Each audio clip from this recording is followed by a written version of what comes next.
Foot.fr, fournisseur officiel de football. Bonjour à tous et bienvenue dans ce nouveau JT Foot Mercato.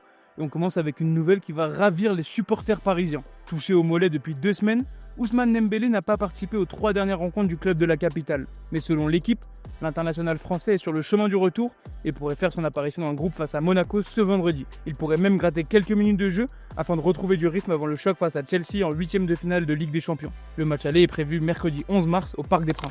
Et on reste en Ligue 1 avec une séquence qui fait beaucoup parler. Lors de l'Olympico dimanche soir, de nombreux supporters lyonnais ont bondi après le but d'Aubameyang dans les arrêts de jeu. Juste avant cette action, le lyonnais Tyler Morton avait été déséquilibré après un contact avec Emerson, mais l'arbitre Jérôme Brizard n'avait rien sifflé. Les Marseillais ont ensuite récupéré le ballon avant de marquer dans la foulée sur cette même contre-attaque. Une décision qui a fait polémique, mais qui a été confirmée depuis. Dans un communiqué publié ces dernières heures, la direction de l'arbitrage estime que le but est bien valable. Selon elle, Emerson n'a commis aucune faute, le contact étant provoqué par la course du joueur lyonnais. L'analyse de l'arbitre était donc conforme aux lois du jeu, et le but devait bien être accordé. Et on termine en France avec la Coupe de France. Strasbourg recevait Reims mardi soir en quart de finale et l'occasion pour Gary O'Neil de faire tourner son effectif. Le technicien alsacien avait notamment titularisé sa recrue hivernale Jessim Yacine pour la première fois depuis son arrivée. Il est d'ailleurs arrivé cet hiver en provenance de Dunkerque. Le jeune ailier marocain de 20 ans s'est illustré pour sa première titularisation sous ses nouvelles couleurs. Très actif offensivement, il a été élu homme du match avec notamment 7 dribbles réussis, 3 passes clés et 14 duels remportés. Une prestation remarquée qui a rapidement circulé sur les réseaux sociaux, dépassant le million de vues. Des images qui ont notamment été relayées en Angleterre du côté des supporters de Chelsea, alors que le club londonien appartient au même propriétaire que Strasbourg, Blue Co. Avec la blessure de Diego Moreira, Jessim Yacine pourrait désormais bénéficier de plus de temps de jeu dans les prochaines semaines. Et on part maintenant en Angleterre avec la situation compliquée d'Ilan Meslier à Leeds. Le club anglais lutte cette saison pour le maintien et occupe actuellement la 15e place de Première Ligue avec 6 points d'avance sur West Ham, premier relégable. Mais dans les buts, la hiérarchie a totalement changé. Longtemps titulaire et pilier de Leeds avec plus de 200 matchs disputés, le gardien français Ilan Meslier ne joue plus avec l'équipe première. L'ancien portier de Lorient a été écarté par son entraîneur Daniel Farke en mars 2025 et n'est plus dans la rotation. Depuis, c'est le vétéran gallois Karl Darlow, 35 ans, qui garde les cages.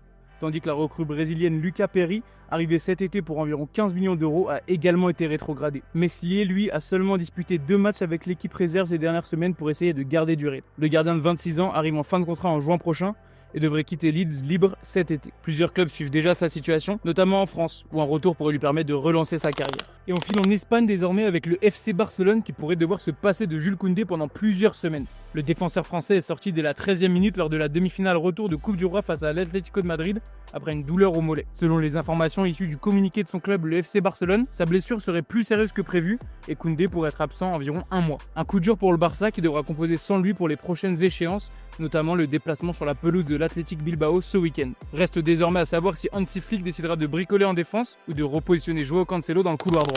Un autre Français fait également parler de lui, c'est Antoine Griezmann, mais c'est surtout l'avenir du champion du monde 2018 qui alimente les discussions. Courtisé par Orlando en MLS, Griezmann pourrait quitter l'Atlético dans les prochaines semaines. Selon plusieurs médias espagnols, le club madrilène serait désormais ouvert à un départ et ne s'opposerait pas à une offre importante venue des États-Unis. En conférence de presse, Diego Simeone s'est montré très élogieux envers son joueur. Il le mérite plus que quiconque.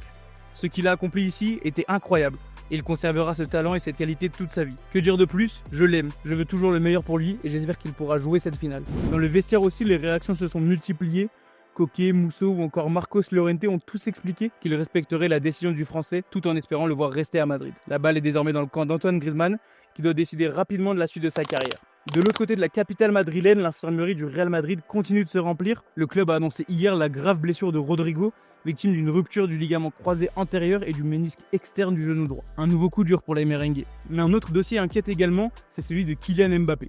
Le Real Madrid a confirmé lundi que l'attaquant français souffrait d'une entorse au genou gauche, une blessure qui l'éloigne des terrains depuis plusieurs jours. Selon la presse espagnole, un désaccord existe désormais entre le club et l'entourage du joueur sur la durée de son indisponibilité. Le Real Madrid espère recruter Mbappé dans environ 3 semaines, notamment pour le 8e de finale retour de Ligue des Champions face à Manchester City. De son côté, le clan Mbappé estime que la blessure est plus sérieuse et préfère ne prendre aucun risque, surtout à moins de 100 jours de la Coupe du Monde avec les Bleus. Le Français poursuit actuellement sa rééducation en France. Le feuilleton pourrait donc encore durer autour de l'état physique de la star madrilène.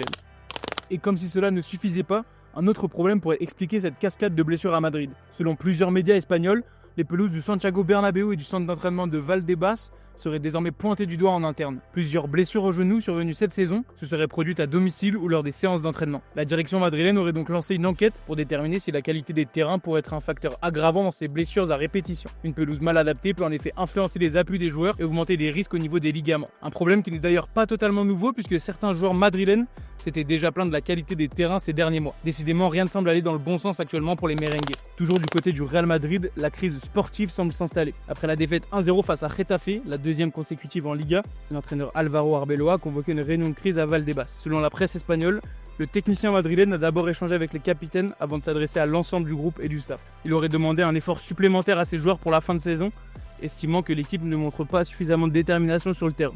Une situation sportive déjà tendue, à laquelle s'ajoutent plusieurs problèmes physiques avant le déplacement à Vigo vendredi. David Alaba est incertain à cause d'une douleur au mollet, tandis que Raúl Asensio souffre de la nuque. Avec la grave blessure de Rodrigo et de Mbappé et un vestiaire sous pression, rien ne se passe comme prévu actuellement à Madrid. D'autant que selon plusieurs médias espagnols, l'hypothèse d'un changement d'entraîneur cet été circule déjà en interne. Et comme nous vous l'avions annoncé lors de la revue de presse, c'est le nom de Massimiliano Allegri qui a été coché par les dirigeants merengues.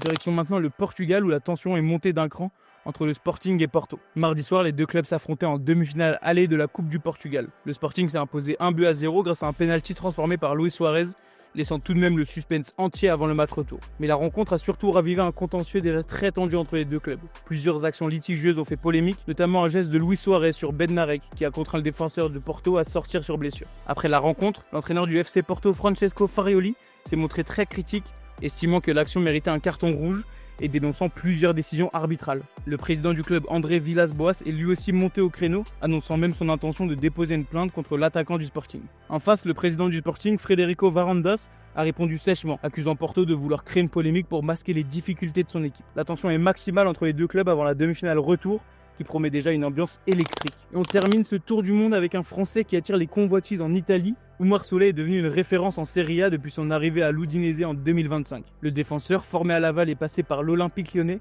s'est imposé comme un titulaire indiscutable dans la défense italienne. Des performances qui n'ont pas échappé à l'Inter Milan. Selon nos informations, le club lombard a fait du défenseur de 26 ans sa priorité pour le prochain mercato estival. Sous contrat avec l'Udinese jusqu'en 2027, Souley figure en tête de la shortlist des dirigeants nerazzurri. Un rendez-vous serait même déjà prévu à Milan au mois d'avril afin d'évoquer un possible transfert. Et voilà, c'est déjà la fin de ce JT. On va terminer avec notre image du jour.